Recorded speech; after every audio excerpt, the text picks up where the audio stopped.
Hey guys, tonight we begin with something gritty, grand, and absolutely unforgiving. Life in the Roman Empire.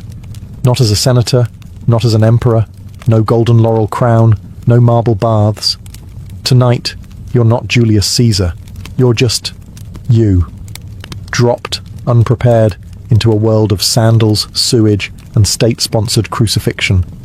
So before you get comfortable, take a moment to like the video and subscribe. But only if you genuinely enjoy what I do here. And let me know in the comments where you're tuning in from and what time it is for you. It's always fascinating to see who's joining us from around the world. Now, dim the lights, maybe turn on a fan for that soft background hum, and let's ease into tonight's journey together. You open your eyes to the sounds of yelling, chickens, and a baby crying somewhere down the hall. Congratulations! You've just woken up in a Roman insula, the ancient version of an apartment building. Think of it as a multi-story death trap held together with dust, prayer, and very questionable architecture. You're probably living on the 3rd or 4th floor, which is bad news. The higher the floor, the poorer the tenant, and the more likely your ceiling collapses when someone spills olive oil above you. Your room is small, no bigger than a walk-in closet, with stone walls that sweat in summer and freeze in winter. There's no window, just a little hole that lets in air, smoke, and the occasional pigeon. The mattress, stuffed with straw and lice. The blanket smells like damp wool and regret. There's no furniture, no decorations, and certainly no kitchen. Cooking inside is forbidden. A small fire could ignite the whole building, and fire codes haven't been invented yet. Your only possessions are a clay cup, a worn-out tunic, and maybe a wooden comb if you're feeling fancy. There's no toilet. Not in your room, not in your building. Your chamber pot sits in the corner, silently judging you. You'll have to carry it down narrow, rickety stairs to empty it into the street gutter, hopefully without slipping and adding your body to the morning offerings. Oh, and the walls. Paper thin. You hear your neighbour praying, coughing, arguing with his wife, and unfortunately, not arguing with his wife, if you catch my drift. The air is heavy with smoke, mildew, and the distinct perfume of unwashed humanity. Someone's already baking bread downstairs, but you're not invited. The street vendors are yelling prices for figs and fish guts. A distant centurion is barking orders at someone who's probably already bleeding. You're not even out the door yet, and you're sweating, itchy, and possibly inhaling lead dust from the plumbing. Welcome to the Roman workday. You're not an emperor, you're not a gladiator, you're just another poor soul in an overcrowded tenement, trying not to fall down the stairs or anger a city god before noon. And you've still got 23 hours to go. Now that you've survived the climb down the crooked stairs of your insula, it's time to address the second most urgent matter of the morning, your bladder. There's no bathroom in your apartment, of course. No sink, no flush, not even a bucket with dignity.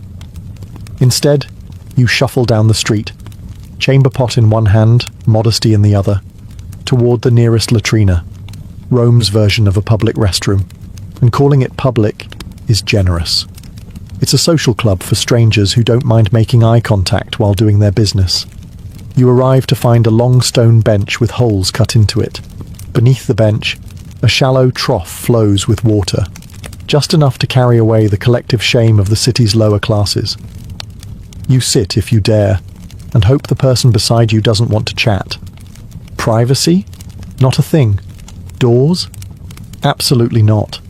People treat it like a town square with extra acoustics. Businessmen discuss grain prices while squatting. A retired soldier talks about his sciatica. Meanwhile, you're just trying not to look directly across from you where another man is chewing olives and not breaking eye contact. Then comes the real treat, the tersorium. It's a communal sponge on a stick, kept in a bucket of vinegar or salt water. In theory, you rinse it before use. In practice? Well, let's just say the sponge has seen things. Unspeakable things. You wipe, hesitantly, and hope the vinegar did its job. If you're feeling lucky, maybe you brought your own rag. If you're feeling rich, maybe some moss. But chances are you just used what everyone else used, and now carry the quiet shame of shared hygiene. And if you think you can skip this ritual by going in an alley, think again. Public urination laws exist, fines are real, and Roman law enforcement is not known for subtle warnings. Once you're done, you wash your hands. Wait, no you don't. There's no soap, no running water, just a rinse from the communal basin that's seen more fingers than a handshake competition. You leave the latrina feeling lighter and slightly more dead inside. But hey, that's Rome. And now it's time for breakfast, if you can call it that. So, you've done your morning business and managed not to fall into a gutter or get arrested. Impressive. Now it's time for breakfast, the most important meal of the day unless you're Roman, in which case it's more of a polite formality before work and misery. Welcome to the Irontaculum, a Roman morning feast that consists of precisely two things: stale bread and watered down wine. Sometimes there's cheese, sometimes there's olives, but mostly there's just disappointment. Forget about coffee. The Romans didn't have it.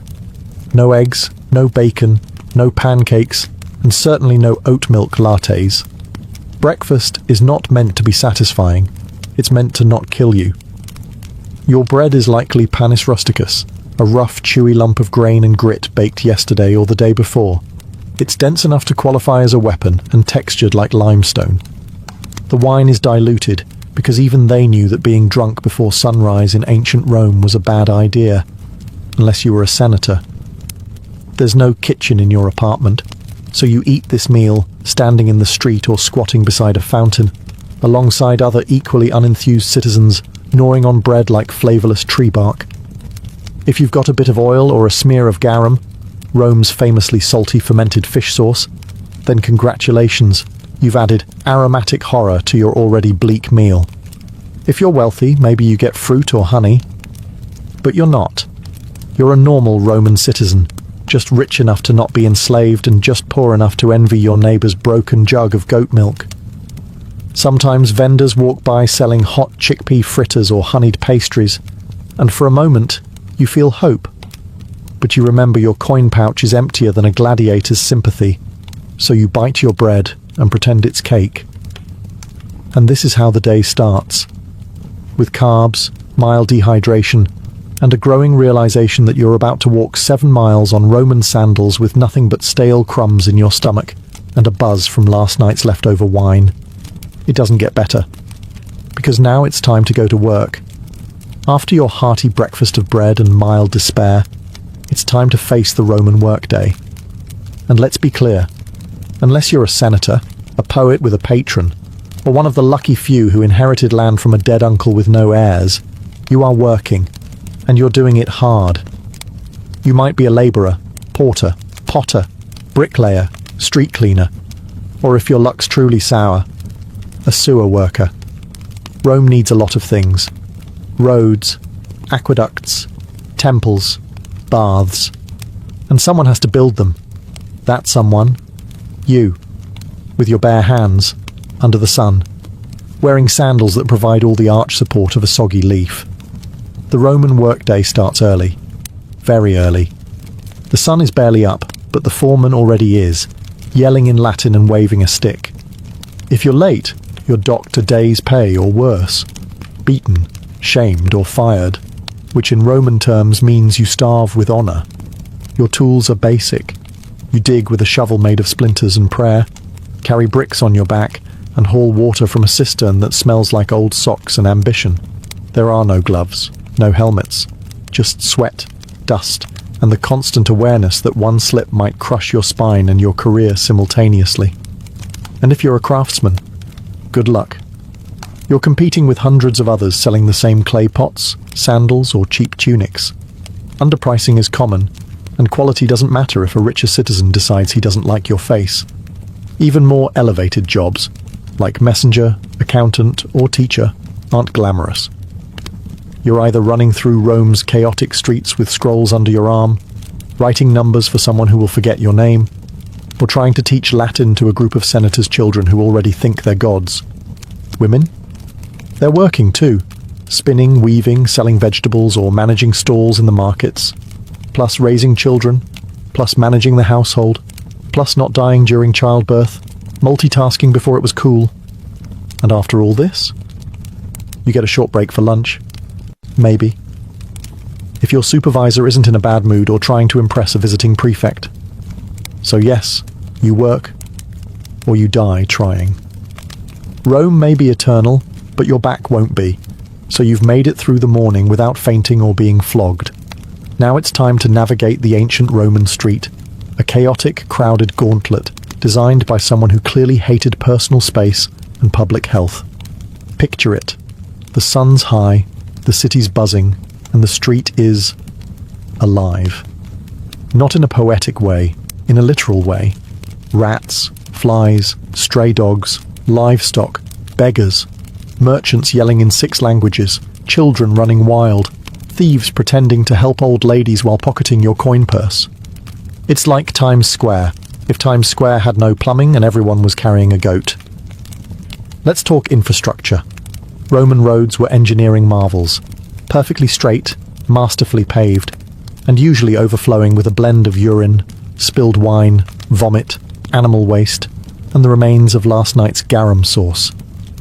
The middle of the street functions as an open sewer. Step off the raised footpath without looking, and congratulations. You've just baptized your sandal in the holy waters of human misery. Wagons clatter by with no speed limits, no crosswalks, and zero chill. They don't stop for pedestrians. In fact, Roman law actually banned heavy cart traffic during the day in the city, which means drivers race through at night, in the dark, without brakes, like charioteers on a deadline. If you're not crushed by wheels, you'll be bumped by elbows, baskets, or an angry fishmonger shouting about spoiled eels. Then there's the air, thick with smoke from cooking fires, incense from temples, the scent of public latrines wafting on the breeze. Oh, and dead animals. Sometimes people just leave them there. If a dog drops in the forum, someone might just toss a cloth over it and walk away. And don't forget public spectacles, spontaneous brawls, impromptu protests, or a politician's parade that blocks traffic for hours, while trumpet players blast off-key fanfare in your face. So yes, the Roman street is alive, and out to get you. Slip on a fig, get hit with a runaway cart, or accidentally offend a patrician's pet monkey, and your day could end faster than Caesar on the Ides of March. And you were just trying to go buy lentils.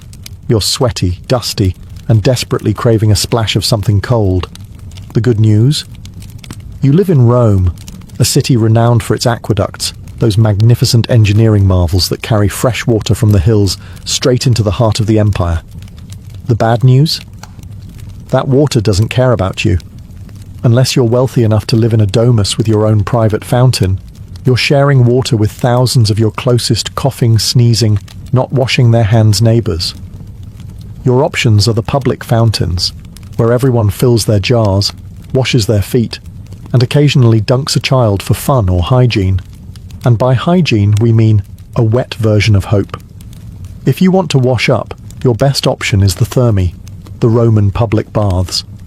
They're everywhere, and everyone uses them. Sounds civilized, right? But here's the thing.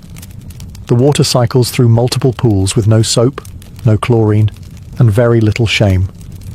You'll be sitting in a tepid bath with a dozen other men, none of whom believe in modesty.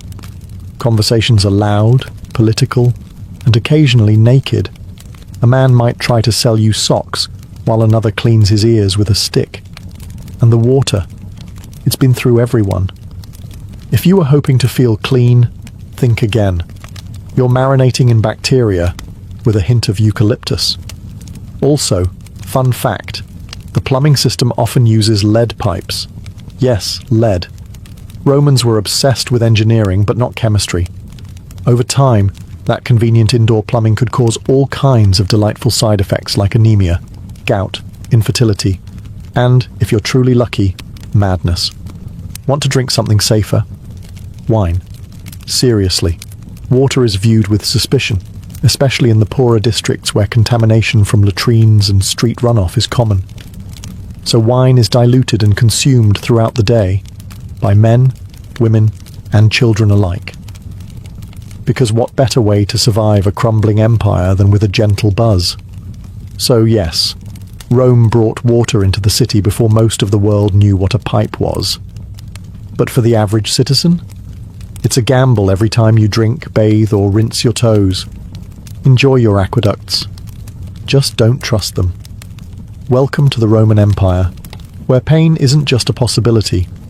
It's the background music of your entire life. You stub your toe, no ice, no painkillers. You grit your teeth and keep going until it either heals wrong or falls off. Break a bone? You wrap it in a dirty rag and try not to breathe too hard. Get a splinter? Good luck. That's how infections start and how you might end. Roman society isn't big on comfort. There are no ergonomic tools, no padded seats, no concept of taking it easy. If you're a labourer, you're lifting bricks with a hernia and a prayer. If you're a soldier, you march 20 miles a day with bleeding feet and a scorpion bite on your thigh. If you're a woman in childbirth, well, welcome to agony. Your midwife might know a chant. That's about it. Every part of your body is one misstep away from becoming an open wound or a cautionary tale. And unless you live near a temple with a very dedicated priest, your best option is homemade ointments, herbal smoke, or simply ignoring the problem until it resolves itself, or you get resolved into a grave. There's no such thing as anesthesia. Surgeries are performed while you scream into a block of wood. Dislocated shoulder? It's popped back in by a man named Marcus, who learned from watching someone else fail at it. Dental work? Picture a blacksmith. Now picture your mouth. That's the scene. And if you're enslaved or poor, people don't even pretend to care. You could be bleeding out on the side of the road, and the best you'll get is, don't stain the mosaic. Even upper-class Romans embraced pain as proof of virtue. Stoicism was the philosophy of the day. Enduring suffering without complaint was seen as noble. If you cried over a broken arm, you weren't just in pain. You were weak. Real Romans suffer silently, then write poetry about it later. So yes, pain is always on the table, and it usually comes without warning, without remedy, and definitely without sympathy. On that cheerful note, let's take a look at what happens when you actually go see a Roman doctor. So, you've hurt yourself. Maybe it was the infected blister from yesterday's work, or maybe you tried to shave with a bronze blade and now your chin looks like a gladiator training ground. Either way, it's time to seek medical attention, which, in ancient Rome, is less about healing and more about surviving the attempt. Let's begin with the basics. Roman medicine is a chaotic mix of Greek theory, mystical guesswork, and a surprising amount of leaves. The core belief? The body is ruled by 4 humours: blood, phlegm, yellow bile, and black bile. Feeling off? One of them is out of balance. The solution? Drain something. So your doctor, who may or may not also be your barber, immediately reaches for the leeches, or a knife. Because bloodletting is the default treatment for everything from migraines to moral failings. Have a cough? Let's open a vein. Depressed? We'll just drain some sadness out of your arm. Surgery? Oh yes, it exists. Roman surgeons had scalpels, forceps, and even bone drills. What they didn't have were anesthetics. You stay conscious through the whole procedure, gripping the edge of a wooden table while a man in a dirty toga digs into your flesh with the confidence of someone who once saw a scroll about it. Antiseptics. Not really a thing. They might wash wounds with wine or vinegar, which does help, but also burns like divine punishment. Infection is a common side effect. So is death. Prescriptions vary wildly. You might be given honey, garlic, crushed beetles, or a poultice made of herbs, ash, and very specific types of animal dung. If things get worse, you're advised to sleep in a temple, pray to Asclepius, and hope divine dreams will deliver your cure. And if none of it works, well, your doctor shrugs, your family lights a candle, and your neighbours start whispering about what kind of omen your death might be. It's not that Romans didn't care about health. They just hadn't quite figured out what helped and what murdered you more efficiently. So next time you sneeze, Be grateful for modern antibiotics, and that you don't live in a world where healing often starts with blood loss. After a long day of sweating, bleeding, and dodging carts, you're starving. Time for dinner, or as the Romans called it, cena. Just don't expect anything remotely comforting. Let's start with what's not on the table. No pizza, no pasta, no tomatoes, no potatoes, no chocolate, no sugar, and absolutely no coffee. None of those things had been discovered or imported yet. This isn't Italian cuisine. This is pre-Italy edible survival. You sit down to a wooden bowl of something brown and vaguely hot. It's probably pulse, a porridge made of spelt, beans, or lentils. It tastes like wet gravel with a hint of herb. If you're lucky. If you're not lucky, it tastes like wet gravel without the herb. Protein is rare unless you caught it, trapped it, or fished it yourself. Meat is expensive, and even when you do get some, it's often off. Roman cooking didn't use refrigeration, so preservation meant heavy salting, smoking, or marinating it in garum, a fermented fish sauce that smells like dead ocean and burns your soul just thinking about it. If you're feeling festive, there might be boiled vegetables, hard cheese, or the occasional fig. Rich Romans dined on exotic dishes like roasted flamingo, stuffed dormice, or jellyfish in vinegar, delicacies that mostly scream, "Look at how rich I am and how little I care about taste buds." Your wine is watered down, always. Drinking it straight is seen as barbaric. But don't worry, the water it's mixed with is probably questionable too, so you're just choosing how fast you want to get sick. Dessert? Maybe dried fruit, maybe nuts, or maybe you're fasting because it's a feast day honouring a god who frowns on gluttony. Either way, you're not ending the night with a tiramisu. There are no napkins. You wipe your hands on a cloth shared with 10 other people, or just use your tunic and pretend it's clean. By the end of the meal, your stomach is full but uneasy, and your breath smells like garlic, wine, and slight despair. But at least you're fed. Now all you have to do is survive the Roman nightlife, and trust me, that's not a relaxing stroll. After a long day of grime, toil, and fish sauce, you might be hoping for a little leisure, something to take your mind off your crumbling apartment and the open sewer outside. Well, good news. You're in Rome, where entertainment is everywhere. Bad news? Most of it is horrifying. Let's start with the main event. The Colosseum, the crown jewel of Roman engineering, and the place where your soul quietly dies. This is where crowds gather to watch men stab each other for sport, wild animals devour criminals, and sometimes, if the emperor is feeling dramatic, reenact full naval battles with real water and real drowning. It's free to attend, which sounds generous until you realize it's free because the state wants you distracted while the Senate raises taxes and quietly annexes Armenia. You sit packed between sweaty strangers, cheering as a gladiator loses a limb. There's blood, sand, and occasional public executions with extra flair. You're clapping. You're not sure why. Feeling a little sensitive? Prefer theatre? Head to the amphitheatre for a Roman play. Maybe a tragedy written in Latin you barely understand, or a farce so bawdy the punchline involves someone pretending to defile Jupiter with a sausage. Subtlety is not the Roman strong suit. If you're feeling sporty, try the Circus Maximus. Chariot races are fast, thrilling, and regularly fatal. There are no guardrails, no helmets, and lots of shouting. Crashes are inevitable and spectacular, and the crowd loves it. They're here for the violence and the betting. Don't cheer for the wrong team unless you're ready to fight your way home. And then there's the street entertainment, fire breathers, acrobats, musicians, con artists, and the occasional philosophical rant from a barefoot man with nothing to lose. If you don't like the show, wait 5 minutes. Something else, or someone else, will start yelling. But behind all of it, there's a strange, brilliant madness. Rome didn't just distract its people. It dazzled them into forgetting how brutal daily life was. It weaponized spectacle. And if that doesn't numb you enough, there's always more wine. Now, let's take a walk through justice. Roman style. Spoiler. It's not comforting. You've survived work, dinner, and a gladiator getting impaled for applause. You might think you're safe now, that as long as you keep your head down, the law will protect you. Ah, that's adorable.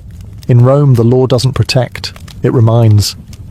Reminds you that you're small, replaceable, and that mercy is a luxury reserved for statues of emperors. First off, legal status matters. If you're a citizen, you have rights. In theory. You can't be flogged in public unless someone important gets really annoyed and you get a proper trial. If you're non-citizen, justice comes in the form of a fist, a branding iron, or a swift execution outside the city gates. Slaves? They are property. If a slave murders their master, even if the master deserved it, every slave in the household might be executed, just to send a message. That message? Don't even think about it. If you're accused of a crime, don't expect a calm chat with a lawyer. Trials are public theatre. The wealthier party brings witnesses, bribes, and dramatic gestures. You bring your tunic and a sinking feeling. If you cry on cue, that might help. If you have no patrons, pray to Jupiter and hope the magistrate isn't hungover. Punishments are designed not just to hurt, but to deter. Thieves can be branded or have their hands broken. Liars might get their tongue pierced. Fraud? Public flogging or exile, if you're lucky. And if you insult the emperor, it's not jail time. It's death, usually creative. Some crimes require public punishment, ideally in front of a crowd that cheers louder than they did for the morning's beheading. Crucifixion is popular, long, slow, humiliating. It isn't reserved just for Jesus. It's the go-to for rebels, robbers, and anyone the state wants to make an example of. And remember, law enforcement isn't there to help. The vigiles are Rome's version of firefighters and police, underpaid, overworked, and often corrupt. If you're mugged, they might shrug. If you bribe them, they might help you mug someone else. So yes, Rome has laws, written in stone, recited in forums, but they serve power, not justice. Now let's talk about gods, because you're not just obeying men here. You're on Jupiter's turf. After surviving the streets and dodging Roman justice, you may hope to find comfort in religion. A little peace, a little personal spirituality. Nope, not here. In the Roman Empire, religion isn't a private affair. It's an institution. An ever-present cloud of incense and obligation wrapped around every waking moment of your life. You don't choose your gods, they choose you. And there are so many. There's a god for everything. Door hinges, cardia, sewers, cloacina, boundaries, terminus, and even mildew, robigus. You can't walk 5 paces without crossing a shrine. If you don't pause to bow, light a candle, or mutter a prayer, you're not just being rude, you're inviting catastrophe. Maybe not today, but eventually. And when your roof collapses, everyone will nod and say, "Ah, yes, he skipped the Saturnalia offering." Religious festivals fill the calendar, dozens per year. On those days, business stops, animals are sacrificed, and the air smells like roasting bull and wet marble. You attend out of piety, but also fear. Because if the gods aren't honoured properly, they'll retaliate, with plagues, droughts, or a really bad harvest that ruins everyone's lentil supply. Now let's talk about emperor worship. The state wants you to revere the emperor not just as a ruler, but as a living god. You're expected to offer incense at his altar, sing his praises, and never, never roll your eyes during a triumphal procession. That's treason adjacent. If you're caught not participating in public worship, say you're a little too quiet during the Vestalia, or you don't show up to toss grain into the temple flame, you could be labelled impious, atheistic, or worst of all, suspicious. Suspicion in Rome is like blood in shark-infested waters. And if you're part of a foreign cult, you'd better keep that under wraps unless it's officially approved. The state doesn't like unfamiliar gods unless they bring wine, taxes, or new soldiers. Roman religion isn't about belief. It's about ritual. You don't have to feel it. You just have to do it. Correctly. On time. And in public. And you better smile while you sacrifice that goat. Speaking of social performance, let's climb the greasy pole of Roman ambition in the next chapter. You've bowed to the gods, avoided a lawsuit, and survived a public bath without contracting something mythical. But here comes the most exhausting part of Roman life: the social hierarchy. A brutal, finely tuned machine where every word, gesture, and sandal strap placement could make or break you. Roman society is a ladder, but it's covered in oil and lined with daggers. At the top are the senators, old money, togas with purple stripes, and land ownership so vast it has its own postal code. Below them, the equestrians, the wealthy business class. Then come the plebeians like you, the struggling middle and lower classes. Below that, freedmen, slaves, foreigners, and the guy who accidentally insulted a statue of Augustus once. Want to move up? You'll need patrons, powerful individuals who protect you in exchange for lifelong loyalty, errands, favors, and the occasional vote. It's like having a boss, godfather, and landlord rolled into one charmingly condescending package. Each morning, you visit your patron's home as part of the salutatio. You wait in line with other clients, praise his haircut, maybe compliment his son's toga, then beg for a favor, usually money, food, or a recommendation. If you're lucky, he tosses you a coin and lets you carry his litter through the forum.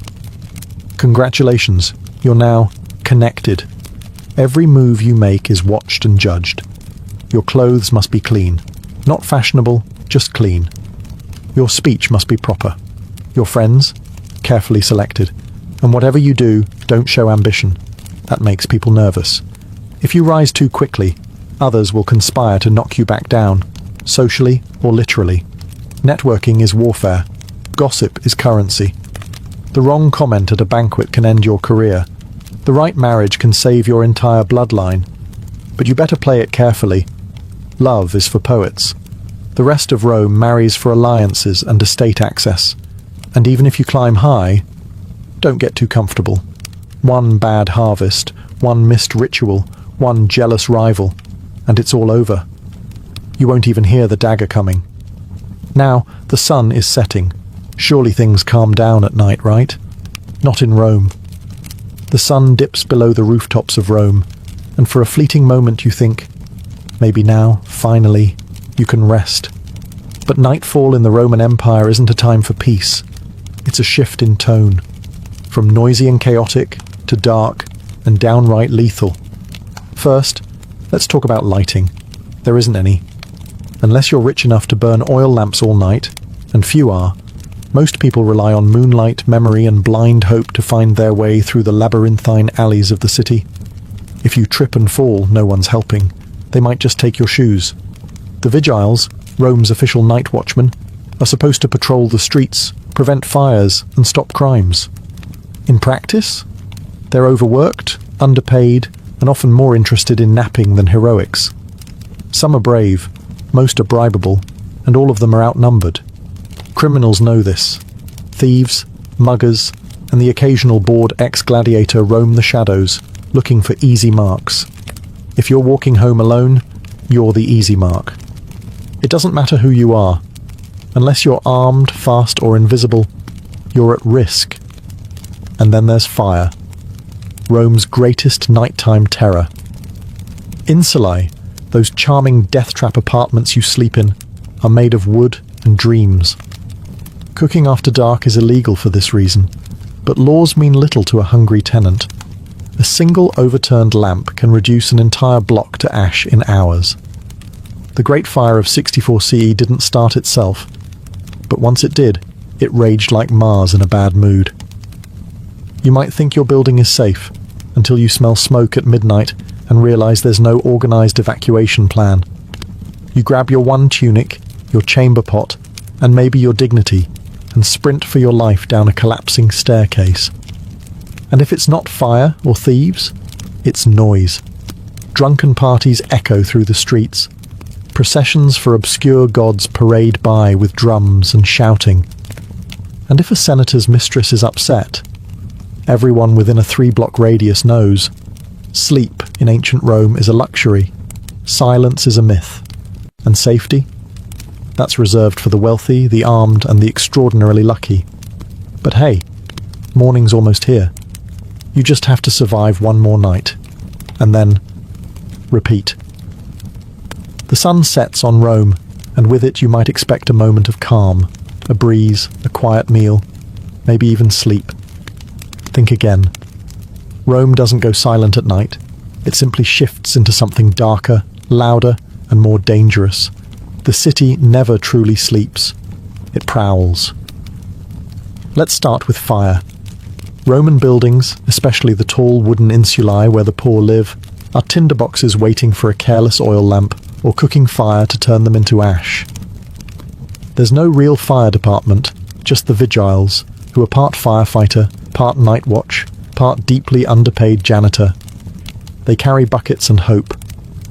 If your apartment catches fire, you might be rescued, or you might become a cautionary tale in tomorrow's gossip. Then there are the thieves, cut purses and pickpockets who treat the moonlight like a hunting license. Rome's alleys are narrow and unlit. Torches are expensive. If you must walk after dark, you're doing so by feel, by instinct, and hopefully not by yourself. Don't carry anything shiny. Don't make eye contact.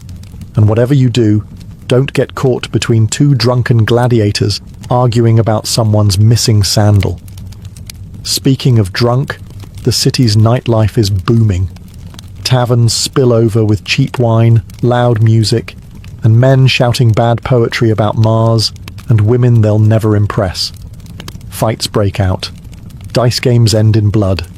And sometimes an angry noble decides to settle a grudge by having a slave beat someone in the street. You hide in the shadows and pretend you didn't see anything. If you're a woman walking alone, good luck. Rome is not kind to unchaperoned females after dark. The streets belong to the desperate, the reckless, and the dangerously bored. Trying to sleep isn't much better. Your insula creaks like it's thinking about collapsing. Rats scurry through the walls. Your neighbor coughs like a dying goat. Somewhere nearby someone is screaming, either from passion, murder, or both. You press your face to a sweaty pillow and pray to Mercury for silence. But there is no silence in Rome. Not for you. Because in the Roman Empire, even the darkness is loud. And when dawn comes, you'll have to do it all again. You woke up in a crumbling insula, survived public toilets, chariot traffic, gladiator gore, lead poisoning, leeches, religious festivals, burning rooftops, and half-cooked lentils soaked in fermented fish sauce. You bowed to gods you don't understand, obeyed laws that don't protect you, and slept through riots, rats, and the occasional public decapitation. You're dirty, tired, possibly infected, and emotionally scarred by the communal sponge. And it's only been one day. Would you last another? Honestly, no, you wouldn't. Most modern humans, with our air conditioning, antibiotics, and 5-minute delivery windows, would crumble by lunchtime. You'd give up before the second round of garum. And yet, the Romans did it. For centuries. Because here's the maddening, magnificent thing. In the middle of all this filth, brutality, and noise, Rome worked. Somehow. They built cities, roads, aqueducts, libraries, temples, and amphitheatres. They expanded their empire across continents. They administered laws, developed philosophy, mapped the stars, performed surgeries, and invented concrete. Concrete. That stuff still holds up better than most modern buildings. They created systems that shaped Europe and beyond for 2,000 years. Latin became the root of half the languages you hear today. Their architecture inspired cathedrals, parliaments, and college campuses. Their political concepts, republics, senates, veto power, still echo through modern democracies. But it came at a cost. For the average Roman, not the emperors, not the marble-bathed elite, daily life was a hard-fought grind. And yet they endured. They adapted. They didn't have a choice. Because Rome wasn't made of gold. It was made of sweat, fear, ambition, and survival. Layer by layer, person by person, century by bloody century. And that's why it lasted. You'd be begging to go back to modern plumbing and antihistamines by mid-afternoon. You'd trade your entire denarii pouch for a hot shower and a chair with a back on it. And that's okay. You don't need to survive ancient Rome. You just need to understand it. And maybe, just maybe, appreciate that someone, somewhere, once walked those same filthy streets and helped build the empire. So you could sit here today, clean, safe, and mildly horrified. Imagine being a Parthian princess in the 2nd century BCE. You've got royal blood in your veins, a name fit for legend, Rhodogun, and more importantly, you live in a world where your family spends more time fighting rebels than hosting dinner parties. Rhodogun wasn't born into peace and pearls. She was born into grit, horses, and the constant possibility that someone might poison your dates. Her father, Mithridates I, was no idle king. He was the one who expanded Parthia from a dusty fringe kingdom into a formidable empire that would one day spar with Rome. But expansion comes with problems, namely rebellions, betrayals, and those neighbours who just won't accept that your army now owns their backyard. As a young woman, Rhodogun would have grown up watching envoys argue, commanders draw maps in the sand, and palace scribes trying to keep track of who was loyal this week. She wasn't trained just in silk and ceremony. She learned statecraft, command presence, and how to wear armour that didn't clash with her earrings. It's important to understand the role of Parthian women here. While not always given the spotlight, Parthian noblewomen were no strangers to power. Some ruled cities, others plotted dynastic alliances, and a few, like Rhodogun, became legends not for who they married, but for who they defeated. And defeat she did, but that part comes later. At this point in her life, Rhodogun's name was already known. She was a symbol, not just of royal lineage, but of Parthian pride. She carried with her the expectation that she'd either marry a king or become one in spirit. She didn't seem content with sitting on the sidelines while cities burned or provinces rebelled. While most royal ladies were being oiled and perfumed, Rhodogun was likely brushing up on military reports and court logistics. She had no time for vanity, and as fate would have it, she would one day make a vow that involved not washing her hair until a rebellion was crushed. Spoiler alert, it took a while, but before we get to that dusty crown moment, we need to understand what kind of rebellion dares provoke a princess who would rather lead troops than wear gold. The Parthian Empire, grand as it appeared on a map, was more duct tape than marble. Stretching from the Persian Gulf to the edges of Mesopotamia and beyond, it was stitched together by marriages, oaths, and the occasional sword pressed firmly against someone's neck. So when a rebellion flared up in the western provinces, likely in Media or Babylonia, it wasn't exactly surprising. What was surprising was how bold the rebels were. These weren't just disgruntled tax evaders. These were full-blown aristocrats and city leaders, angry at the central power and perhaps emboldened by the young age or absence of a male royal enforcer. They didn't just throw a fit. They took fortresses, silenced Parthian envoys, and essentially told the crown to go polish its own sandals. Now, under ordinary circumstances, the king would have dispatched a general or a cousin with too much ambition and too little brains. But these weren't ordinary circumstances. For reasons still debated by historians, maybe timing, maybe logistics, maybe sheer royal defiance, Rhodogun herself took command. And not just in the abstract, I'll approve the battle plans kind of way. No, she got on a horse, donned armour, and made a public vow that would become the stuff of legend. She would not wash, comb, or otherwise tend to her hair until the rebellion was crushed.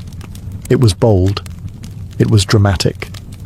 It was, frankly, a nightmare for court stylists. But that vow, dramatic as it sounds, wasn't vanity. It was a declaration. A visual symbol that tied her personal dignity to the fate of the empire. Every time someone saw her tangled, dust-laden hair, they'd be reminded, this isn't over until we win. And that worked. Soldiers rallied.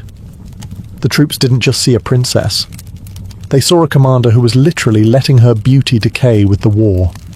She embodied Parthian resilience, the kind that didn't rely on thrones but on thorns, dust and sweat. Meanwhile, the rebels probably didn't know whether to laugh or panic. They had expected a general, maybe a diplomat. Instead, they got a furious, unwashed woman who was riding straight for their gates with steel in her eyes and no time for conditioner. And worse, she meant business. When Rodagoon set out from the capital, she wasn't escorted by a lavish court parade or showered in rose petals. She was accompanied by cavalry, grit, and the weight of an empire that needed its rebels squashed like an overripe fig. And she looked the part. Gone were any signs of courtly delicacy. Her hair, famously unkempt, began to take on a life of its own, hanging like a banner of war-torn determination. In a world obsessed with appearances, she turned her own into a weapon. The campaign was not swift. This wasn't a single siege, easily resolved with a bribe and a battering ram. The rebel cities were fortified and confident. They had expected hesitation from the central power, not a battle-hardened woman galloping through the dust with fire in her gaze. But Rodagoon didn't waver. Her military instincts were sharp, perhaps sharper than many of the men who had led before her. She employed classic Parthian strategies, mobility, feigned retreats, and hit-and-run raids. Her forces would appear at the edge of a rebel-held city, vanish like smoke, and return a day later from an unexpected flank. Reports suggest her soldiers admired her not just as a symbol, but as a tactician. She didn't ride behind the lines. She was up front, dirt under her nails and fury under her helmet. And as the weeks dragged on, so did her hair. It's said that by the third month, the strands had begun to knot into ropes, full of dust and sweat, and the whispers of battlefield prayers. But that only made her more terrifying to her enemies, and more revered by her men. Rebels called her the Witch Queen, not because she practiced magic, but because no noblewoman should still be fighting in the field and refusing a bath. Surely, they reasoned, something unnatural was at work. But there was nothing magical about it, just sheer, unrelenting discipline. By the time her army laid siege to the final rebel holdout, the legend had grown faster than the rebellion had. In taverns and tents alike, soldiers joked that the enemy wasn't afraid of Parthian swords. They were afraid Rodagoon would never wash again. And truth be told, they weren't entirely wrong. The last stronghold of the rebellion loomed ahead, a walled city rumoured to be impenetrable, where the rebel leaders had dug in like ticks on a dog. Supplies had been hoarded, archers lined the parapets, and the gates had been reinforced with the kind of smug confidence only traitors possess. They believed they could outlast Rodagoon. Big mistake. By now her appearance was legend. Word had spread not just through the empire, but into enemy territory. The woman who won't wash, they whispered, has arrived. Some said her hair had turned to iron. Others claimed she hadn't slept in weeks. The myths piled up like siege ladders. But Rodagoon was no myth. She was real, and she had tactics. Instead of launching a reckless assault, she opted for a slow, punishing siege, cut off trade routes, intercept messengers, poison wells. The rebels had braced for a battle of swords. Instead, they got starvation. She weaponized time itself, letting her enemies rot from the inside out. And all the while, she camped outside the city with her soldiers, just another commander beneath the canvas tents. She shared their meals, gritty bread and lukewarm wine. She inspected their armour. She led patrols. And she still, despite every opportunity, refused to so much as touch a comb. For her soldiers, the vow had become sacred. No one dared suggest she break it, even in jest. It had become a living embodiment of Parthian pride. A symbol that their suffering wasn't for nothing. Every tangled strand was a reminder. We are still in this fight.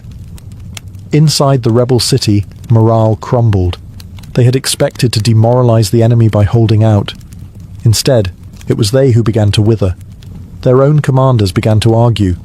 Food ran low. Rumours of desertion began to ripple like cracks through stone. And then came the breaking point. A small gate, left unguarded for just an hour, perhaps out of fatigue, perhaps sabotage, was found by one of Rodagun's scouts. That night, under the cover of darkness and wind, her forces slipped in and opened the main gates from within.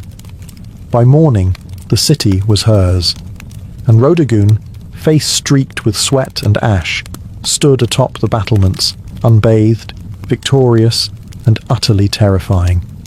Victory was not declared with trumpets or parades, it was declared with water. After months of dust, battle, and relentless pursuit, Rodagun stood before her army not in royal robes, but in the same battlefield garb she had worn since the campaign began. Her armour bore dents from rebel blades, her face was lined from sun and strain, and her hair, her wild, matted, filthy hair, now hung down her back like a lion's mane made of wire and legend. But she had done it. Every rebel city had fallen. Every oathbreaker had been brought low. And now, with her vow complete, she could finally do what no one in the Empire had dared attempt to rush. She could wash her hair. According to tradition, and later accounts passed down through oral history, Rodagun summoned her servants not to a golden chamber, but to a public courtyard. She wanted her soldiers, the ones who bled beside her, to witness this moment. Basins were filled, oils were warmed, combs were retrieved from storage like sacred relics. And then, under the open sky, the warrior princess of Parthia, caked in the grime of war, began to scrub away months of rebellion. It was symbolic. Every tangle undone was another city reclaimed. Every rinse of water over her scalp washed away defiance, soaked into the earth as if the land itself had been restored. Some say she wept. Others say she laughed. But what no one disputed was the silence among the troops as they watched. Hardened men, scarred and sunburned, stood like statues as Rodagun emerged from her ritual transformed. No crown was placed on her head. She didn't need one. The dust had become her diadem. The act of not washing had become more powerful than any jewel. And in that moment, Parthia didn't just have a princess. It had a symbol. She could have returned to court in triumph, let the scribes compose flattering odes, allowed nobles to fall over themselves in praise. But she didn't rush back to luxury. She stayed with her troops a while longer. She dined with them. She listened to them. She knew that her legend had just begun, but she didn't want it forged in gold. She wanted it forged in memory. After the hair washing that became an event for the ages, Rodagun could have ridden straight to the capital with fanfare, banners, and enough propaganda to last a century. But she didn't. Instead, she took the long route back, deliberately visiting the cities she had reclaimed one by one, walking their streets, inspecting their defences, and ensuring no embers of rebellion still glowed beneath the ashes. This wasn't mere ceremony. It was strategy. Rodagun knew the danger of victory, how quickly it can melt into complacency. Empires don't fall from defeat alone. They fall from forgetting why they fought in the first place. She wanted the rebels and loyalists alike to understand that Parthian strength wasn't just cavalry and coin. It was embodied in her very presence, a woman who chose hardship over comfort and earned loyalty by example, not decree. And loyalty she received. Everywhere she went, people gathered not to gawk at royalty, but to stare in awe at her. Not polished, not perfumed, but real. She didn't bring fear. She brought accountability. She asked for reports, heard complaints, paid for supplies out of her own war coffers. She rewarded cities that had stayed loyal and offered clemency, carefully, cautiously, to those who repented. By the time she reached the royal court, her return had already become a legend. Scribes rushed to record her tale. Artists argued over how to capture her, wild-haired and battle-worn or radiant and reborn. Ministers whispered about the implications. A woman commanding armies, keeping oaths, and now standing at the heart of Parthian power with the loyalty of half the provinces in her hand. And here was the dilemma. What do you do with a princess who is more popular than most kings? Some urged she be married off, as if that would contain her influence. Others wanted her placed in charge of border defences permanently. But Rhodagoon didn't seem concerned with titles or politics. She had proven what she needed to. The battlefield had been her throne, the dust, her crown, and her name, already etched in the hearts of soldiers and citizens alike, needed no royal inscription to endure. She didn't need a coronation. She had already been crowned, not with gold, but with history. In the months following her campaign, Rhodagoon didn't seek the limelight, but it followed her anyway.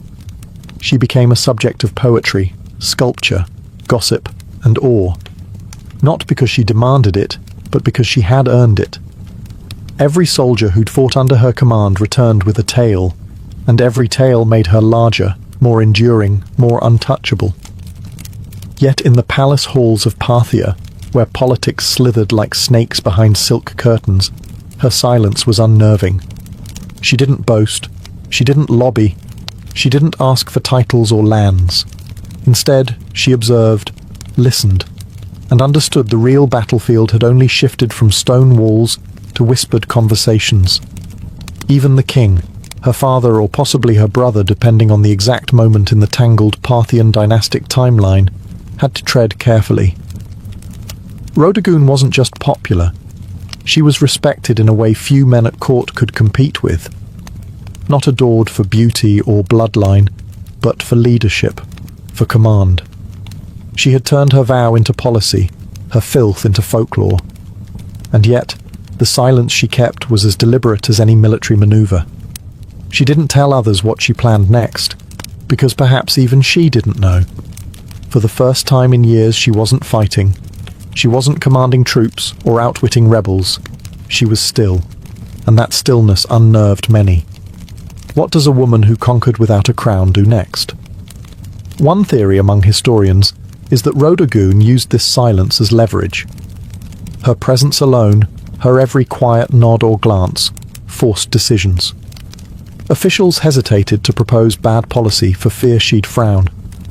Generals delayed campaigns, hoping she might weigh in. Her silence wasn't passive.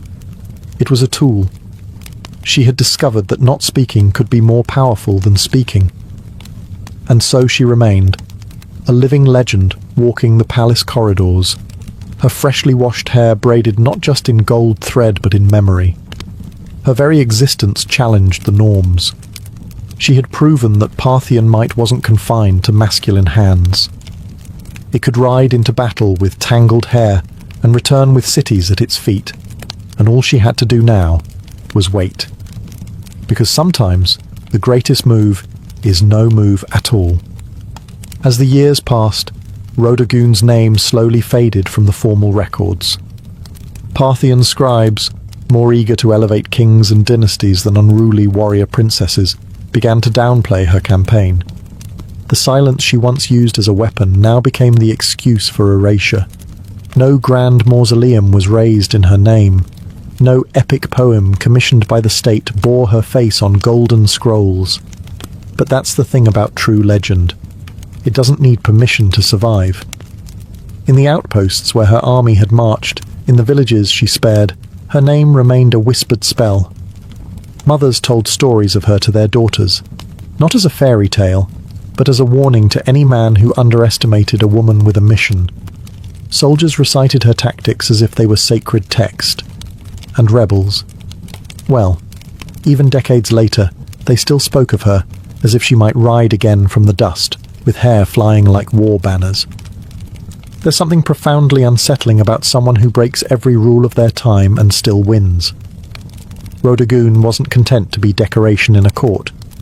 She didn't play the flute, paint birds, or practice the refined art of being quietly ignored. She burned through her time like a comet, and then vanished just as quickly. Historians have debated what became of her. Some believe she retired from public life, choosing peace over politics. Others think she remained an advisor in the shadows, shaping Parthian strategy from behind the veil of anonymity. A few romantics claim she rode out one final time to settle a border dispute and disappeared into legend. Never confirmed, never denied. But what's certain is this: her legacy endured where it mattered most, in the people. She may not have worn the crown, but she ruled in ways no diadem ever could. She redefined what loyalty meant.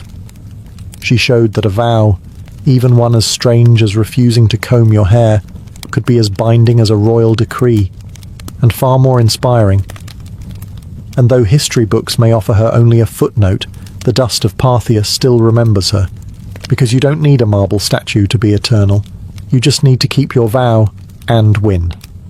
Centuries after her death, Rodogun's story remains a paradox, well known in whispers, yet elusive in ink. No towering statue bears her likeness, no royal tomb sings her praises in carved stone. But in the collective memory of those who admire rebellion, endurance and principled ferocity, she is immortal. Not in the way kings are remembered, but in the way forces of nature are. She didn't need to conquer foreign lands or sign monumental treaties. What she conquered was expectation. In a world where women were told to wait behind curtains while men spilled blood in their name, Rodogun tore the curtain down and marched out barefoot, helmet in hand. She didn't ask for command. She took it. And the empire didn't collapse. It followed.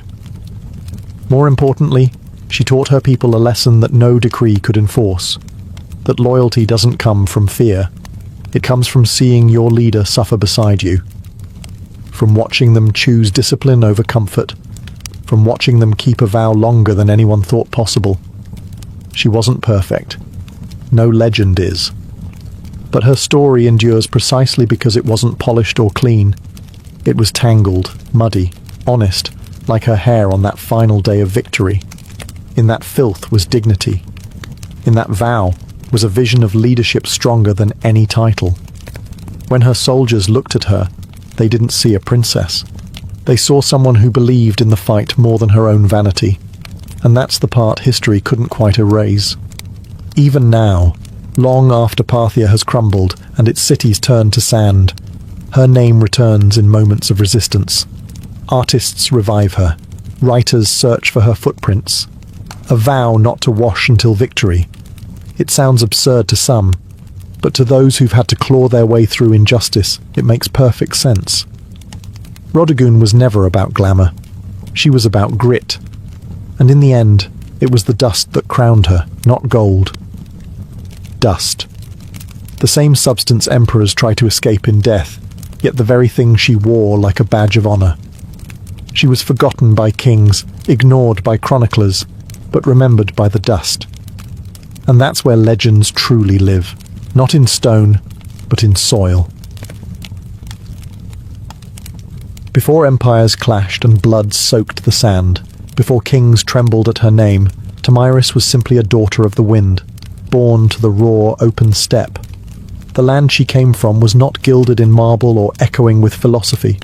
It was brutal, free, and endlessly vast.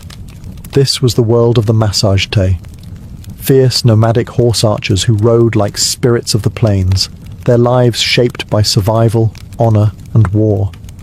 We know little of Tomyris's childhood, but we can imagine the rhythm of it. She would have learned to ride before she could run, to shoot before she could speak in full sentences. Among the Massagetae, girls were not caged in tents or veiled by silence. They trained beside the boys, rode with the warriors, and grew up with iron in their blood. To lead, one had to bleed. And Tomyris, even as a young woman, bled for her people. Her tribe worshipped the sun and sky, lived off their herds, and buried their dead with weapons, ready for battle in the afterlife.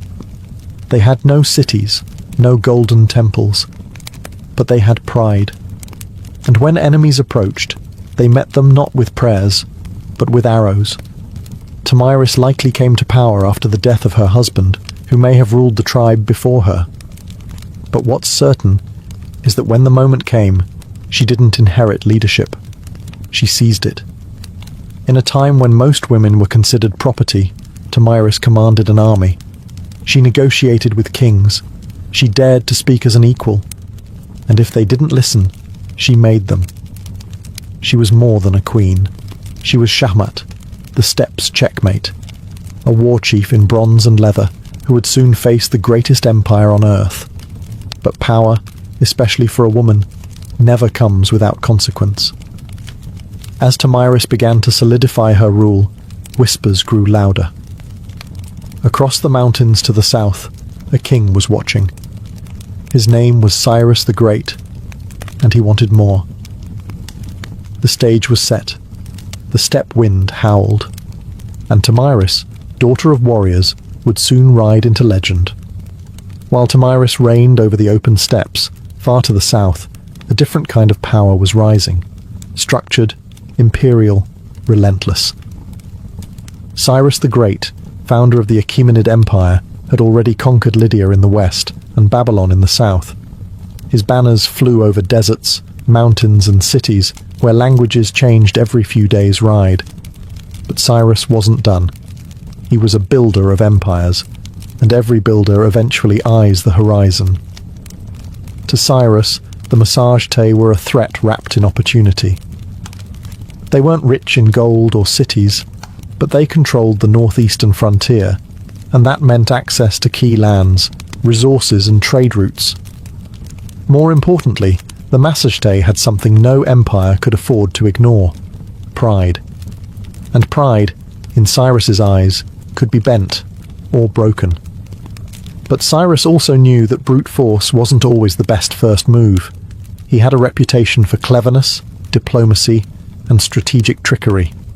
So he tried a different approach, one that kings before him had used to dissolve threats without a single drop of blood. He proposed marriage.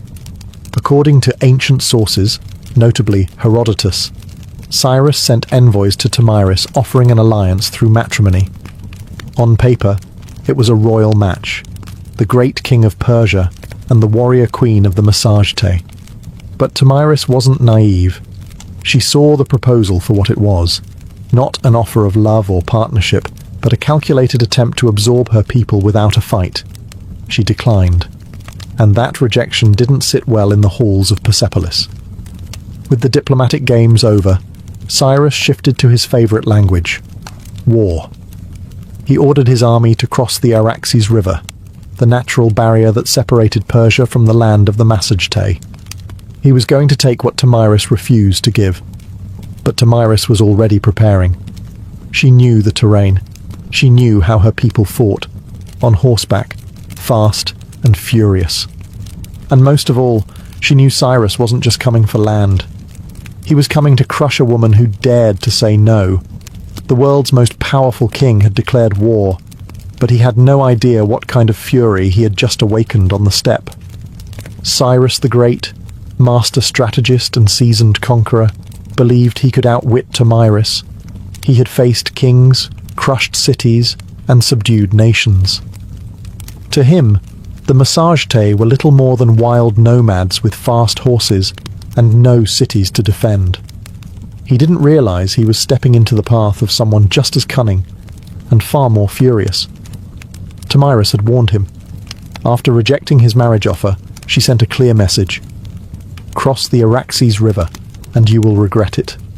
But Cyrus crossed anyway, building a bridge of boats to carry his army into Massagetæ land. Instead of striking immediately, Tomyris pulled her forces back, luring Cyrus deeper into unfamiliar terrain. The Persians found an abandoned camp, well stocked with food, and more importantly, wine, a luxury the nomadic Massagetæ rarely indulged in. It was a baited trap, and Cyrus took it, perhaps thinking the enemy had panicked and fled. Inside the camp, he left a portion of his army under the command of General Harpagus, a trusted officer. As the Massagetæ returned under the cover of night, they fell upon the drunk and unsuspecting Persians with deadly precision. The battle was brutal and swift. Among the dead was Spargapises, Tomyris' son and a Massagetæ commander. Accounts differ on what happened next. Some say Spargapises was taken alive and, realizing his capture, begged for death and took his own life. Others claim he was killed in the fighting, but all agree.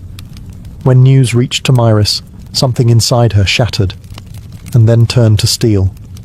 Her grief was volcanic, but her rage, that became legendary. She sent another message to Cyrus. This one wasn't a warning, it was a vow. "You may be a glutton for blood," she said, "but I swear, I will give you your fill." She promised to make the ground run red with Persian blood, and her vengeance would not be quiet. Cyrus had taken her son. He had violated her land. Now he would meet not the queen of the massage tey, but the mother of a slain warrior, and the last face he would ever see. The next battle would not be a skirmish. It would be an execution. The sun rose over the plains like a blade, sharp and blinding. Tomyris stood at the head of her army, no longer just a queen, but a storm given form. Her warriors, hardened by the nomadic life, painted their faces with ash and rage. This wasn't about politics anymore. This was about blood. Cyrus, for all his might, had underestimated the massage tey. He assumed they would fight like the tribes he had conquered before, chaotic, uncoordinated, easy to crush. But Tomyris had spent her life among warriors. She understood how to strike, not blindly, but with precision. She rallied her forces for a full-scale assault on the Persian invaders. And this time, she wasn't holding back. The location of the final battle is lost to history, swallowed by the vastness of the steppe. But what's clear is that Tomyris launched a ferocious counterattack. Her cavalry swept across the plains like a tide of knives. They fired arrows from horseback, closed in with axes, and fought like people with nothing left to lose. The Persians, battle-hardened, disciplined, and experienced, weren't expecting this level of organized fury. Tomyris didn't just lead her troops, she fought beside them. Her presence on the battlefield ignited her warriors like wildfire. Every strike was driven by vengeance. Every charge was an answer to her son's death. Cyrus tried to hold the line, but it shattered. The Persians were routed. Many died where they stood. Others fled into the endless grasslands, only to be hunted down. And Cyrus the Great, the man who had conquered Babylon, Lydia, and nearly the known world, fell in the chaos. Whether he was slain in combat or captured and executed depends on the version told. But either way, he died on Tomyris's terms. What came next is infamous. According to Herodotus, Tomyris found Cyrus's body on the battlefield, ordered his head severed, and then, in a final act of symbolic revenge, submerged it in a wineskin filled with human blood. "Drink your fill," she said, "of the blood you thirsted for." Was it historical fact or poetic embellishment? Maybe both. But it didn't matter. The message was eternal. Tomyris was not to be conquered. When the dust settled and the grass drank deep the blood of empire, Tomyris stood victorious. A warrior queen who had done what no king or army before her could. She brought Cyrus the Great to his end. News of the defeat sent shockwaves across the ancient world. The mighty Achaemenid Empire, thought to be unstoppable, had been humiliated by a woman from the steppes. The Persians did their best to downplay the loss, but the death of their founder couldn't be ignored. Cyrus's body was eventually returned and buried with honor in the royal tomb at Pasargadae. Yet the stain of his final defeat would linger like a wound on the empire's legacy. For Tomyris and the Massagetei, however, the victory was more than revenge. It was a declaration. They had defended their sovereignty not just with weapons, but with dignity. Tomyris had stood up to the world's most powerful ruler, and she hadn't just survived, she had triumphed. And then she vanished from history. No records survive detailing her later years, her death, or any successors she may have appointed. It's as if, after taking her vengeance, Tomyris simply rode back into the horizon and allowed the wind to carry her legend forward. In the centuries that followed, historians, poets, and chroniclers would try to fill in the blanks, turning her into a symbol as much as a woman. To the Persians, her name was a bitter reminder. To the Greeks, she was a paradox, a barbarian who displayed more nobility than many kings. And to the peoples of Central Asia, Tomyris became folklore, a ghostly queen who rides through the steppe, fierce and unbending, with a sword that remembers. Her legacy would inspire countless depictions across cultures. Medieval manuscripts portrayed her in regal armor. Renaissance paintings imagined her towering over Cyrus's corpse. In every age, she became what people needed: a mother avenger, a wild queen, a lesson in hubris, or a symbol of feminine power. But one truth cuts through the myth: she changed history. Tomyris didn't inherit a throne, she forged it in fire and fury. And for one brief, unforgettable moment, the Steppe Queen proved that not all empires rise. Some fall to the hooves of warriors who ride with vengeance in their hearts. Much of what we know about Tomyris comes not from local Massageté records. They left no stone tablets or royal archives, but from the pen of a Greek, Herodotus, often called the father of history. Writing a century after her time, he immortalized Tomyris in his histories, casting her as a warrior queen of astonishing resolve and terrifying vengeance. But Herodotus wasn't simply reporting facts. He was weaving a story, one part chronicle, one part morality tale. To him and his Greek audience, Tomyris represented the ultimate reversal of imperial arrogance. Cyrus the Great, a man who had conquered half the known world, fell not to a vast army or a rival king, but to a woman who fought not for glory, but for her child. Her victory was almost mythic, and Herodotus treated it as such.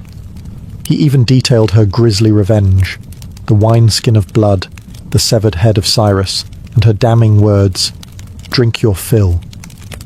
But was it true? Modern historians debate this endlessly. Some argue that Herodotus exaggerated or even invented parts of the tale, using Tomyris as a narrative tool to humble the Persian Empire, which, at the time of his writing, was still a looming force over the Greek world. Others believe that while the blood wineskin episode might be symbolic, the core event, Cyrus's death at the hands of Tomyris, likely did happen. There's also the question of bias. Herodotus, for all his insight, often filtered foreign cultures through a Greek lens. He portrayed the Massageté as wild and free, yet noble, an exotic mirror to Greek ideals of honor and liberty. Tomyris, in that frame, wasn't just a barbarian. She was a moral counterweight to Persian ambition. Still, even if details blurred over time, Herodotus succeeded in one thing. He ensured Tomyris would not be forgotten. Because of him, she became more than a historical footnote. She entered the realm of legend, where facts soften but impact sharpens. And in that space between myth and memory, Tomyris's story found a strange kind of immortality. In a world dominated by kings and conquerors, Herodotus left us a queen who refused to kneel, and left her enemies bleeding in the sand. Though she may have slain one of the ancient world's most iconic emperors, Tomyris never ruled an empire herself. She didn't build cities of stone or inscribe edicts on golden tablets. Her people, the Massageté, were nomads, living not by walls, but by the rhythms of the land, the sky, and the horse. This meant that Tomyris's legacy was never institutionalized. There were no marble busts or royal coins bearing her likeness, no archives to immortalize her decrees. Instead, her story passed on as stories do on the steppe, through firelight, song, and the whispered awe of warriors. The Massageté were one of many powerful tribes of the Central Asian steppes. Their cousins included the Scythians, the Saka, and the Dahai, all expert horse archers who roamed the lands between the Caspian Sea and the borders of ancient China. These tribes were feared by empires for their mobility, unpredictability, and ferocity in battle.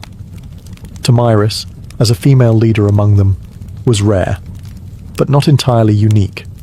Steppe culture, unlike many sedentary civilizations, allowed women far greater freedoms.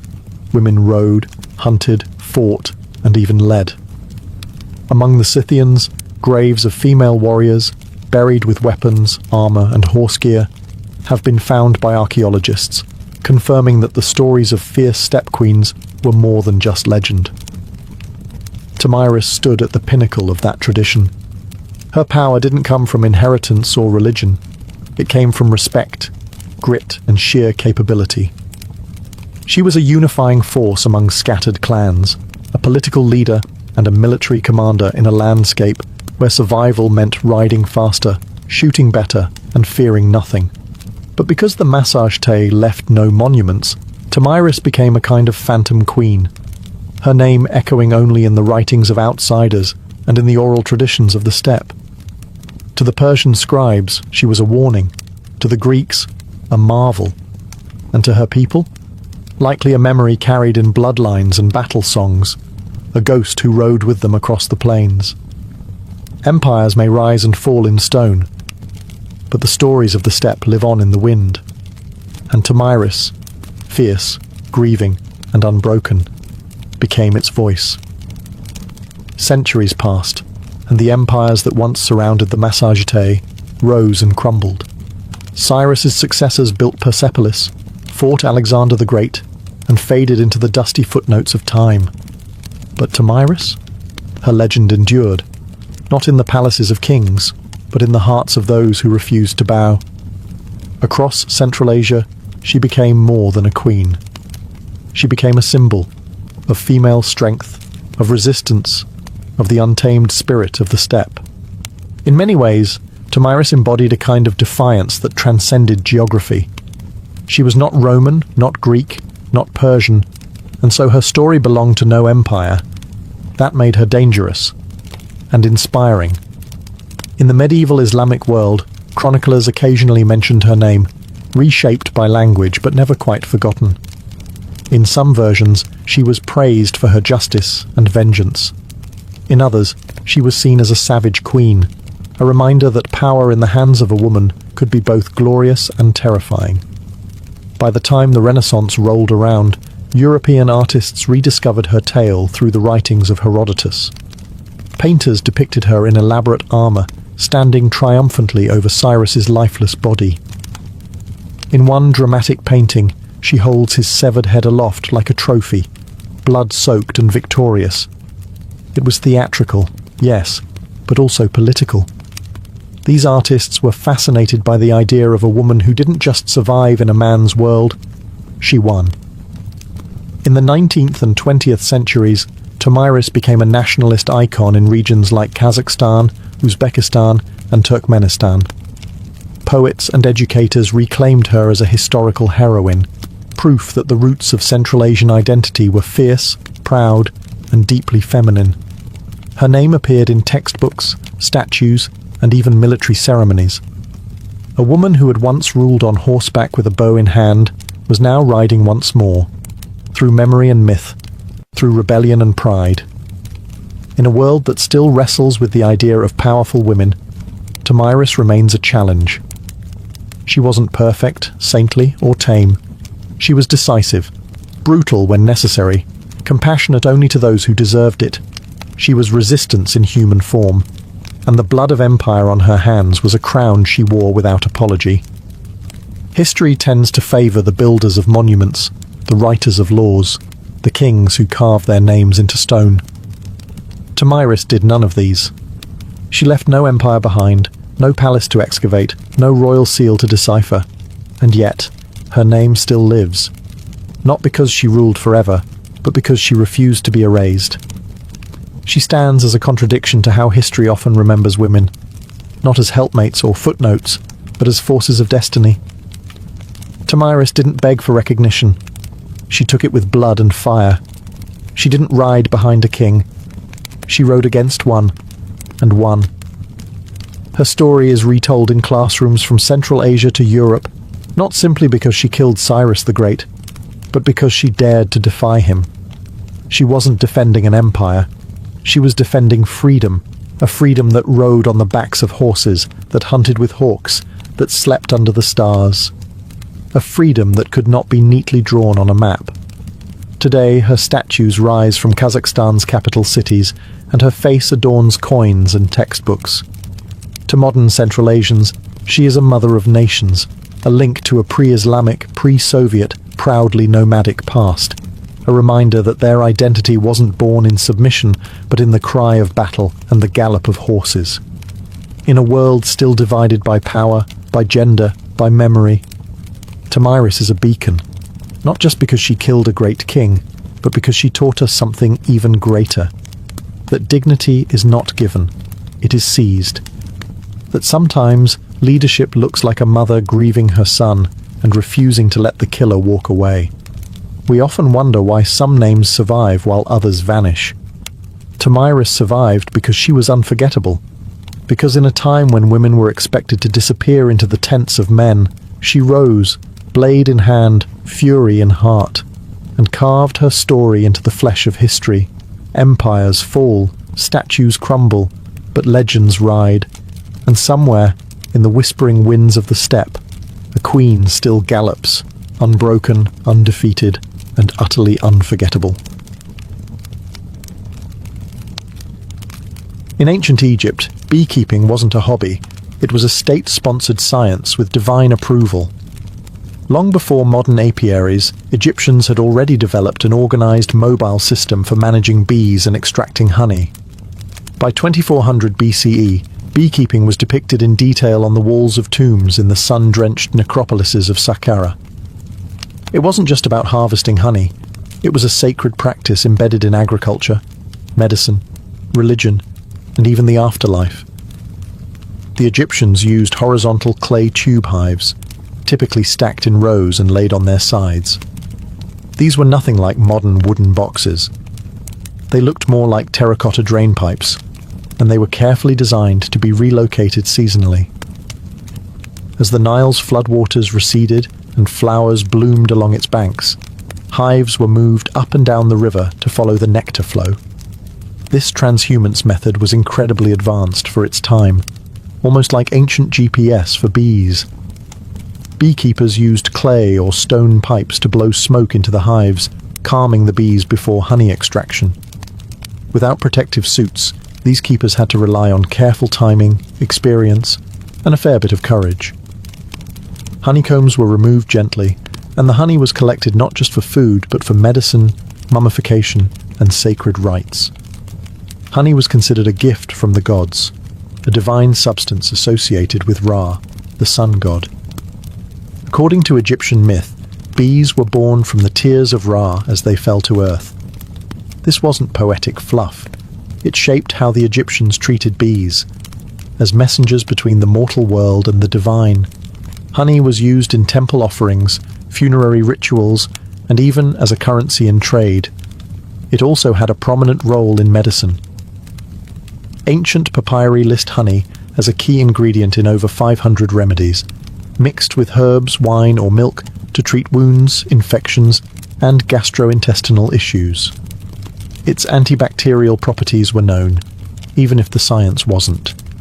Beeswax, too, was harvested and used in cosmetics, embalming, and even in writing tablets. It had value beyond the hive, becoming part of daily life for scribes, priests, and healers alike.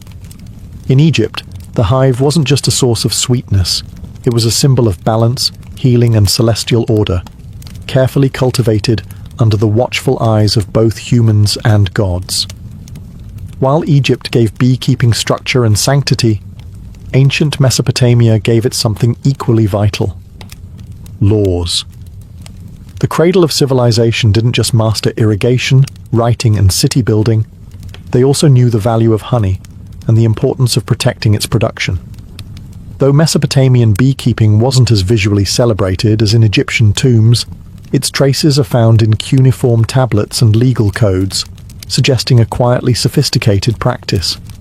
References to bees and honey appear as early as the Sumerian period. In Akkadian and Babylonian texts, there are mentions of ninsur, meaning bee gardens or apiaries. These spaces were often attached to temple grounds or royal estates, suggesting honey production was an elite-controlled resource. Honey and beeswax were used in religious offerings, medicine, food, and trade. And losing a hive could be a serious economic blow. The most telling piece of evidence comes from the Code of Hammurabi, dating to around 1754 BCE. While most of the code is famously devoted to issues like theft, injury, and agriculture, a few lines directly address bee disputes.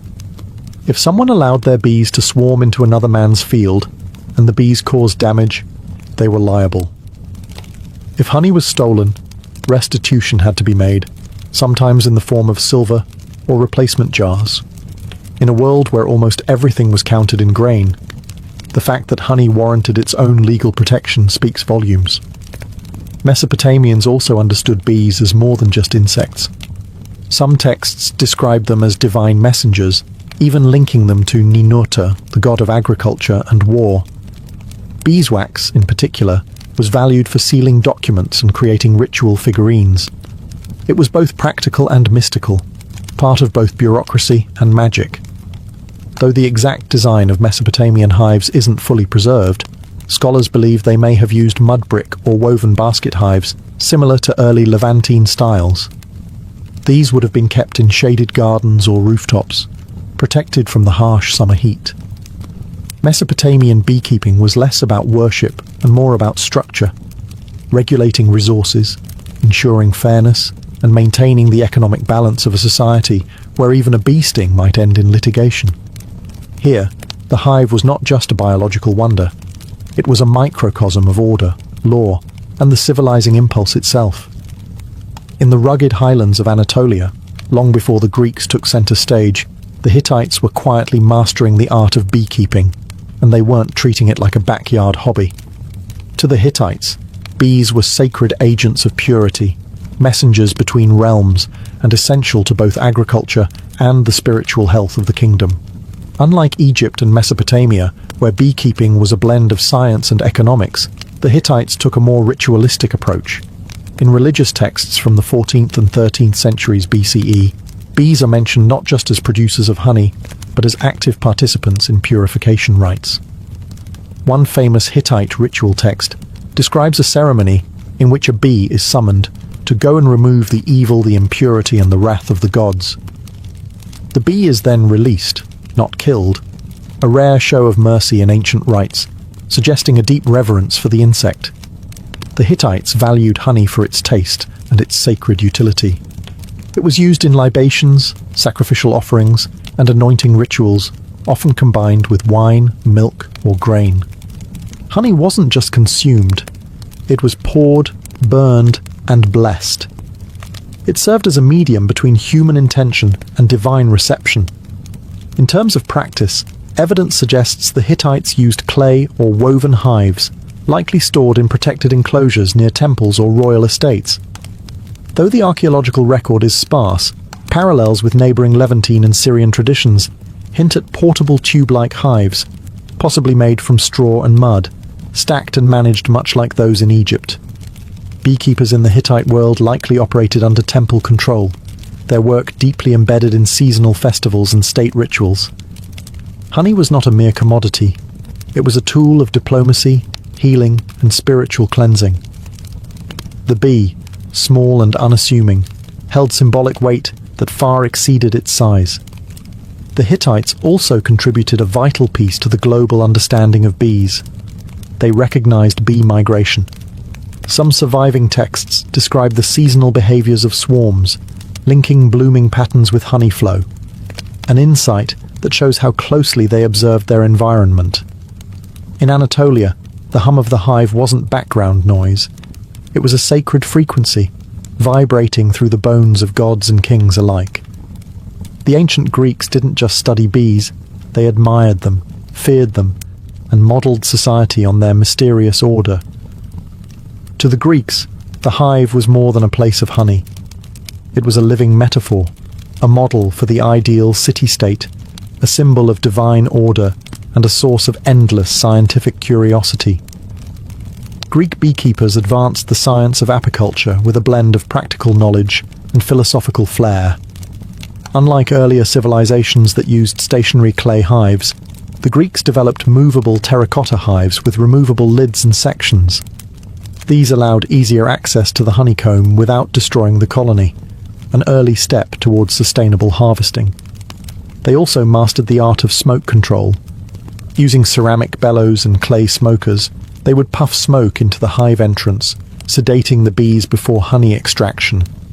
This innovation not only reduced stings, but also preserved the hive's structure, allowing for multiple harvests per season. One of the most influential minds in Greek history, Aristotle, studied bees in extraordinary detail. In his Historia Animalium, he described hive behavior, noting that bees appeared to have distinct roles. Some gathered nectar, others defended the hive, and one, whom he called the king bee, seemed to lead. Although he got the gender wrong, Aristotle's observations laid the groundwork for centuries of bee research. Honey held a revered place in Greek culture. It sweetened wine, preserved fruits, and flavoured cakes. It was also used as a base for medicinal salves, especially in wound care, and was seen as a divine gift. The Greeks believed that ambrosia, the food of the gods, was a mixture of honey and wine. The bee itself had mythological significance. It was associated with Artemis, goddess of wild things, and Demeter, goddess of the harvest. Priestesses of Artemis were even called Melissae, the Greek word for bees. The idea of the bee as a sacred feminine force carried deep symbolic power. For the Greeks, the hive was both scientific marvel and spiritual emblem, a reminder that even the smallest creatures move with purpose, discipline, and grace. In studying bees, they believed they were studying the very laws of nature, and perhaps of the gods themselves. If the Greeks studied bees with wonder, the Romans managed them with ambition. Beekeeping in the Roman Empire wasn't just a cottage industry. It was scaled to match the needs of a civilization that stretched across continents. From the vineyards of Gaul to the hills of Hispania, Rome turned the humble hive into an empire-wide enterprise. The Romans inherited much of their apicultural knowledge from the Greeks and Etruscans, but they expanded it into a formalized agricultural science. Writers like Varro and Columella recorded detailed instructions for building hives, harvesting honey, and relocating colonies. Their treatises describe beekeeping with a startling modernity, including observations on swarm behavior, seasonal cycles, and pest control. Roman hives came in many forms: hollow logs, cork bark containers, clay tubes, and even woven baskets sealed with dung or mud. Flexibility was key. In colder climates, more insulation was needed. In warmer provinces, ventilation was critical. These innovations allowed Rome's beekeepers to adapt the craft across vastly different regions of the empire. To calm bees, Romans employed clay pots filled with smouldering herbs like thyme or oregano. The smoke soothed the hive, and perhaps added a subtle flavour to the honey. Harvesting was done with iron knives, and wax was separated by melting and straining, later used in candles, writing tablets, cosmetics, and even waterproofing ships. Honey wasn't just food, it was everywhere. It was added to wine to make mulsum, used in baking, in sauces for meat and fish, and even as an early energy source for athletes and soldiers. Roman physicians, following Hippocratic traditions, prescribed honey for sore throats, wounds, fevers, and digestive problems. Its antibacterial properties were well known and well used. But perhaps the most Roman thing about their beekeeping was organization. Large villas often had dedicated honey farms, run by enslaved labor under the supervision of estate managers. Production was recorded in ledgers, and surplus honey was sold in markets or exported to distant provinces. Bees were viewed not just as insects, but as productive citizens of the Roman economy. To the Romans, a well-run hive mirrored a well-run household, ordered, obedient, and endlessly fruitful. While ancient civilizations cultivated bees for honey and wax, many also saw the hive as a doorway to the divine. Across Egypt, Greece, Mesopotamia, and beyond, bees weren't just insects. They were spiritual beings, buzzing between worlds, delivering messages from gods, and offering sacred gifts like honey that bridged the natural and supernatural realms. In Egypt, bees were directly tied to divine creation. As mentioned earlier, mythology claimed that Ra, the sun god, shed tears that turned into bees upon touching the earth. Honey was used in temple offerings to please deities and accompany the dead into the afterlife. The bee also became a royal symbol. Pharaohs of Lower Egypt bore the title, he of the sedge and the bee, connecting their authority to the cosmic harmony of the hive. In Greece, the bee held powerful feminine symbolism. The priestesses of Demeter and Artemis, goddesses of fertility and wilderness, were called Melissae, or bees. These women were considered channels between the divine and mortal realms. The Oracle of Delphi, one of the most important religious centers in the ancient world, was believed by some to have originally been presided over by bee priestesses. Even the famed Pythia, the Delphic prophetess, was sometimes called the Delphic bee. The hive itself was often seen as a microcosm of perfect order, disciplined, selfless, and productive. Philosophers and mystics compared bee society to ideal human society: cooperative, industrious, and reverent. The Stoics admired bees for their instinctive sense of duty. Early Christians would later adopt the bee as a symbol of chastity and resurrection, noting how bees create but do not lust. In the magical traditions of Mesopotamia, bees were invoked in ritual purification. In some Hittite ceremonies, a live bee was released after absorbing the impurities of the community, literally carrying sin away on its tiny wings. Honey and wax were burned in sacred fires, used in crafting protective amulets, and embedded in magical texts for blessings and healing. The bee was more than a metaphor.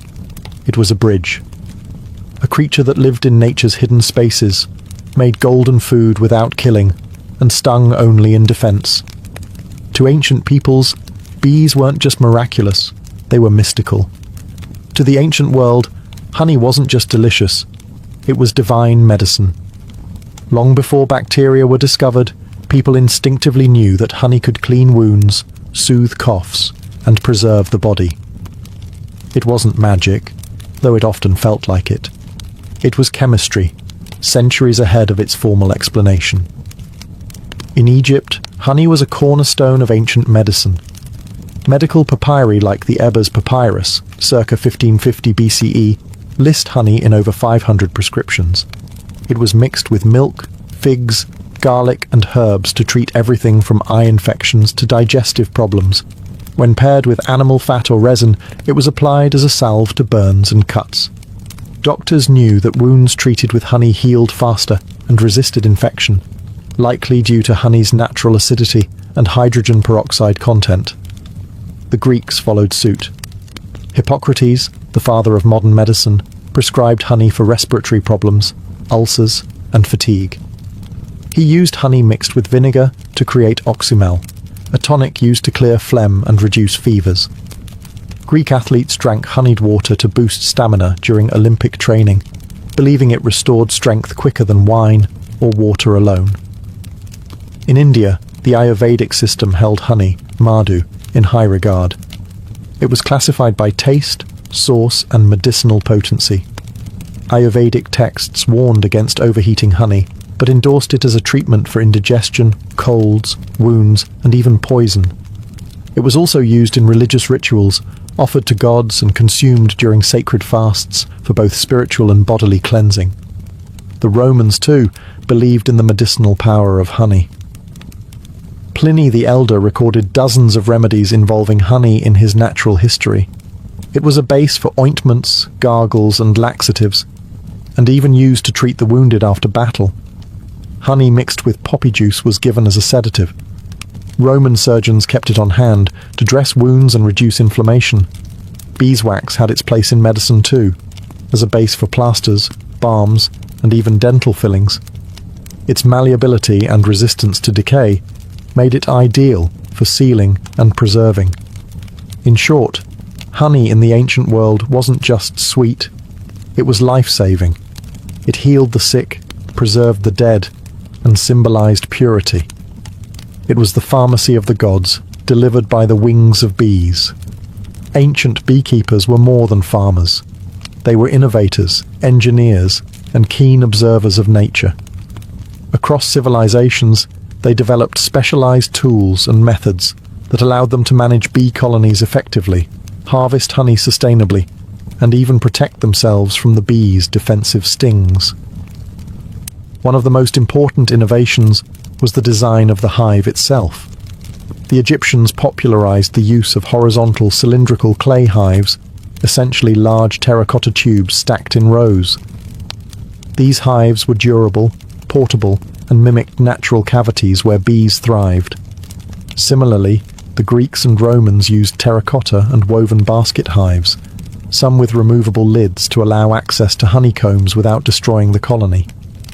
The ability to inspect and harvest without killing the bees was revolutionary, paving the way for modern sustainable apiculture.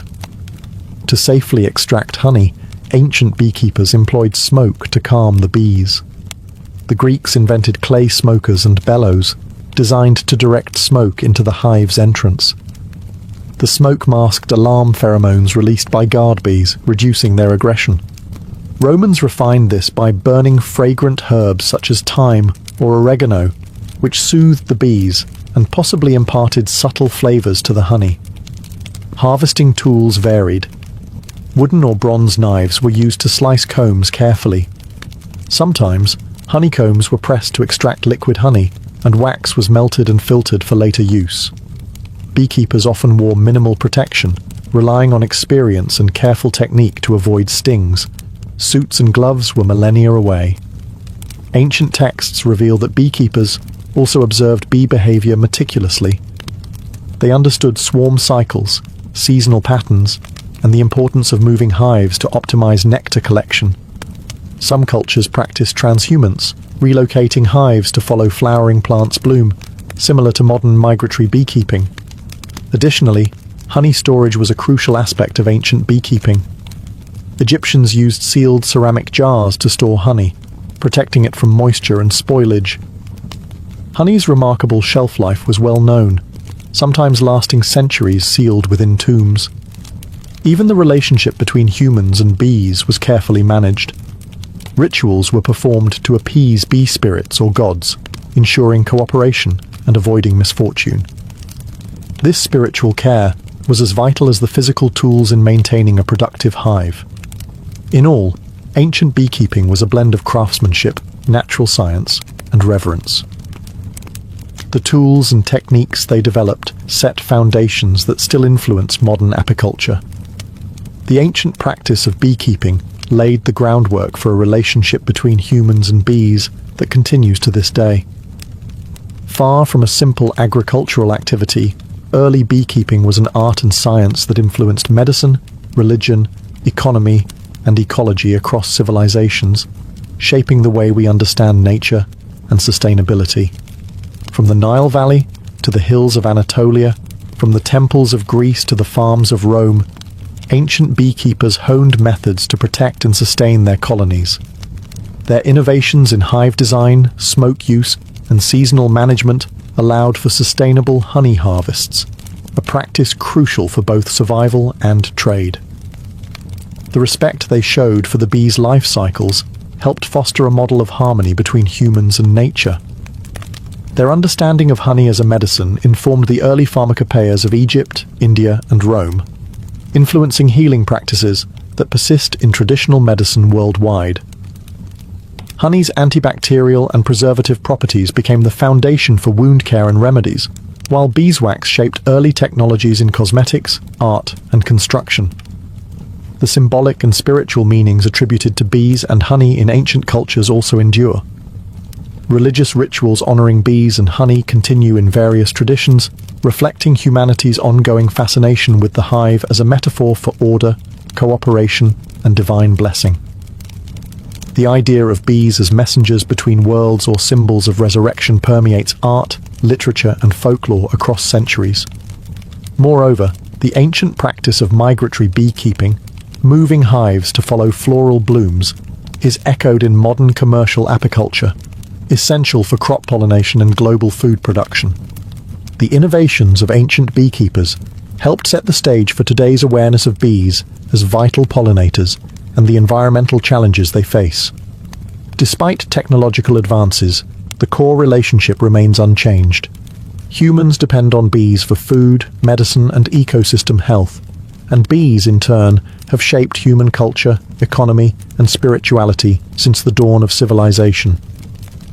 The legacy of ancient beekeeping is a testament to human ingenuity, respect for nature, and the enduring power of collaboration, both within the hive and between species.